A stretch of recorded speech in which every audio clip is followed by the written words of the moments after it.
Todos, que a paz de nosso Senhor e Salvador Jesus Cristo esteja contigo, meu irmão e minha irmã. A mensagem de hoje tem como tema: como vencer as preocupações do dia a dia. E nós vamos abrir a palavra de Deus no Evangelho de Mateus, capítulo 6. E eu vou ler do versículo 25 ao 34, que diz assim: Por isso vos digo, não andeis ansiosos quanto à vossa vida, pelo que haveis de comer ou pelo que haveis de beber, nem quanto ao vosso corpo, pelo que haveis de vestir. Não é a vida mais do que o alimento e o corpo mais do que o vestuário? Olhai para as aves do céu, que não semeiam, nem ceifam, nem ajuntam em celeiros, e o vosso Pai Celestial as alimenta. Não valeis vós muito mais do que elas? Ora, qual de vós, por mais ansioso que esteja, pode acrescentar um côvado à sua estatura? E pelo que haveis de vestir, por que andais ansiosos? Olhai para os lírios do campo, como crescem, não trabalham nem fiam. Contudo, vos digo que nem mesmo Salomão, em toda a sua glória, se vestiu como um deles. Pois se Deus assim veste a erva do campo, que hoje existe, e amanhã é lançada no forno, quanto mais a vós, homens de pouca fé? Portanto, não vos inquieteis dizendo, que havemos de comer? Ou que havemos de beber? Ou com que nos havemos de vestir? Pois a todas essas coisas os gentios procuram, porque vosso Pai Celestial sabe que precisais de tudo isso. Mas buscai em primeiro lugar o reino de Deus e a sua justiça, e todas essas coisas vos serão acrescentadas. Não vos inquieteis pelo dia de amanhã, porque o dia de amanhã cuidará de si mesmo. Basta a cada dia o seu mal. Até aí. Meus irmãos, o preocupado tem a mente dividida entre o real e o possível, o imediato e o potencial. Tenta vencer a batalha da vida nas duas frentes. E sabe qual é o seu destino? O seu destino é a derrota. O preocupado tenta viver no futuro, e isso lhe traz dois problemas. O futuro ainda não chegou, e o futuro não lhe pertence. Não se pode fazer nada, e toda preocupação grande ou pequena não passa de uma gota d'água no oceano. O futuro é desconhecido, incontrolável e, portanto, irrelevante no que diz respeito à nossa paz de espírito.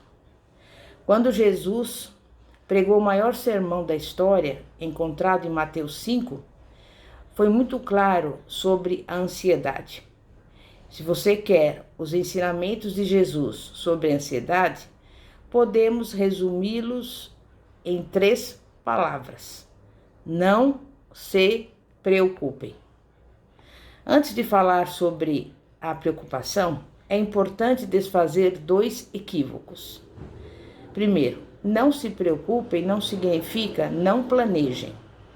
É verdade que Jesus disse em Mateus 6,34, não se preocupem com amanhã, mas isso não significa que não devemos fazer um planejamento.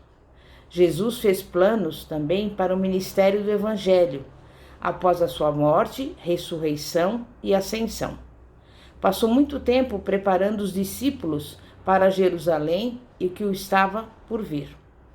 Também ensinou que não devemos começar a construir uma torre sem antes fazer os cálculos das despesas. Lucas 14, 28.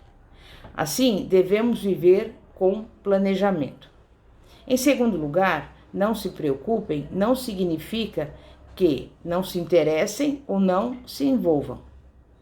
Não devemos levar uma vida descuidada. Há coisas que precisamos estar atentos. O cuidado realista e a ansiedade incontrolável são assuntos diferentes. E onde está a diferença? Em resumo, o cuidado focaliza o presente e a ansiedade está ligada ao futuro. O presente está diante de nós e podemos agir concretamente. O futuro está fora do nosso alcance. Então, como vamos enfrentar o gigante da preocupação? Em primeiro lugar, temos que lembrar que a preocupação é incongruente. Jesus pergunta: quem lhes deu o corpo que tem? Quem estabeleceu as necessidades desse corpo? Alimento, roupa e abrigo. Vocês acham que ele fugiu para algum lugar? Não pensam que o mesmo provedor atenderá às suas necessidades? Pondere sobre o que Deus nos criou, ordenando e estabelecendo o milagre da vida humana. Ele formou, com o poder das suas mãos, o calor do sol, os movimentos de rotação e translação da Terra, as 4 estações. Por que então teria descuidado dos detalhes? Uma lasca de pão? Um pedaço de pano? Um abrigo para as intempéries? Um Deus tão grande jamais ignoraria algo tão pequeno. E se você crê no Deus Criador, precisa também crer no Deus Provedor. Senão, estaria sendo incongruente. As evidências do amor e dos cuidados precisos de Deus estão ao nosso redor. Use a mente e achará consolo para a sua alma. Depois temos que lembrar que a preocupação é irracional. O primeiro argumento de Jesus é irrefutável. Aquele que nos deu vida pode certamente nos sustentar. Mas Jesus antecipou a próxima pergunta.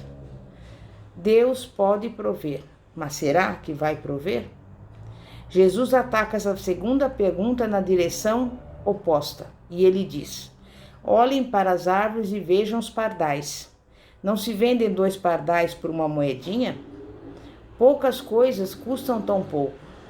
Será que vocês valem menos do que uma moedinha para seu pai? Ele tem controle de cada pássaro que cai no chão. Se ele tem o mundo todo nas mãos, vocês também não estão incluídos? Mateus 10, 29.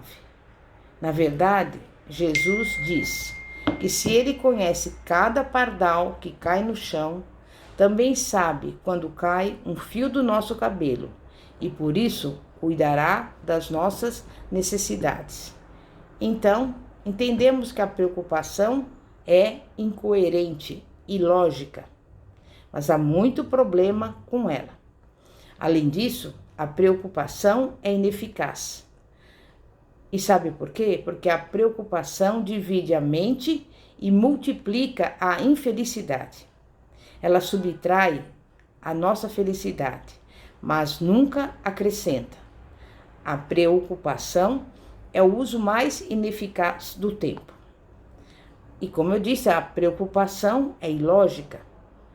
Deus nos dá muito mais valor do que aos animais e flores e se entristece com as coisas que nos causam ansiedade. O Senhor Jesus morreu na cruz há mais de 2000 anos. Ele jamais sofreria e morreria pelos seus filhos se tivesse intenção de os negligenciar. É por isso que a preocupação é ilógica. A preocupação também é irreligiosa. A bondade de Deus é a essência da religião cristã. E a preocupação é a total negação dessa bondade. A preocupação nega o Pai no céu e a família na terra.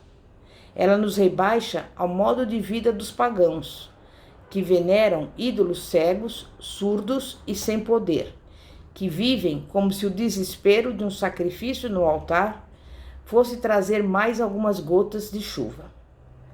Jesus quer nos dizer: descansem, todas as suas necessidades estão na agenda de Deus.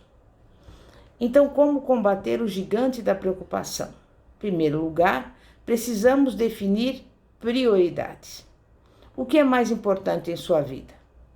As pessoas que baseiam a existência na aquisição de bens materiais tendem a ser sobrecarregadas de ansiedade. Mas Jesus tem uma prescrição simples. Ordene as suas prioridades. Busque as coisas de Deus em primeiro lugar. Concentre-se nisso, deixando de lado todas as distrações. Depois, deixe as coisas acontecerem. Fazendo isto, todas essas coisas nos serão acrescentadas. Você confia realmente no Pai que te ama ou só diz isso da boca para fora? Consegue exercer sua fé de que Deus é soberano? Então, refaça o seu sistema de prioridades, pondo Deus no centro dele e ficará a salvo das preocupações e do estresse. Em segundo lugar, você precisa de um programa estratégico. Viver no presente é uma estratégia. Jesus deseja que vivamos um dia de cada vez. E há uma razão por que Deus nos colocou no presente, separando-nos do passado e do futuro, porque ambos estão fora do limite permitido. O passado está fechado para sempre e o futuro ainda está em construção. Mas o hoje tem tudo o que precisamos. Não desprezamos o futuro e, como eu disse, planejamos e preparamos. Em terceiro lugar, não pense na confusão de ontem. Uma coisa é sempre verdadeira sobre o passado. Já foi. Está fora do alcance e não há nada que possamos fazer com ele. Deus colocou os nossos pecados do passado longe de nós. Deus perdoou. Se ele pode cortar fora o passado, nós também temos que ser capazes de fazer o mesmo. Se você confessou o seu passado, está perdoado. Jogue-o fora para sempre e prossiga. Quarto lugar, não viva no sucesso de ontem. É possível sentir ansiedade por situações positivas do passado. O apóstolo Paulo, um dos homens mais bem-sucedidos do mundo, fez uma declaração interessante no final da sua vida e da sua carreira. Disse que ainda não havia atingido o seu grande objetivo, mas que mantinha a atenção voltada para uma coisa: esquecer o que havia ficado para trás e avançar para o que havia de maravilhoso à sua frente, o chamado de Cristo. É isso que nós devemos fazer. Devemos viver do milagre que está diante de nós hoje, neste momento, neste segundo. Em quinto lugar, não reviva a aflição de ontem. Isso pode ser o mais difícil a fazer, livrar-se da mágoa. O mais importante é continuar andando. Não olhe para trás, nem para a alegria e nem para a tristeza de ontem. Viva o hoje e faça de cada dia um belo presente de Deus, sem os estragos causados pelas marcas da preocupação. Então eu digo para você, 4 versículos e 8 palavras. Quando a sua mente estiver propensa à ansiedade, lembre-se dos seguintes versículos. Salmo 50, versículo 15, que diz: Invoca-me no dia da angústia, eu te livrarei e tu me glorificarás. Salmo 55, versículo 22. Confia os teus cuidados ao Senhor e ele te susterá. Jamais permitirá que o justo seja abalado. 1 Pedro 5, 7. Lançando sobre ele toda a vossa ansiedade, porque ele tem cuidado de vós. E Filipenses 4, versículos 6 e 7, que diz: Não andeis ansiosos de coisa alguma, em tudo, porém, sejam conhecidas diante de Deus as vossas petições, pela oração e pela súplica, com ações de graças. E a paz de Deus, que excede todo entendimento, guardará o vosso coração e a vossa mente em Cristo Jesus. E você sabe quais são as 8 palavras de sabedoria para os preocupados? São as seguintes: não se preocupe com nada, ore por tudo.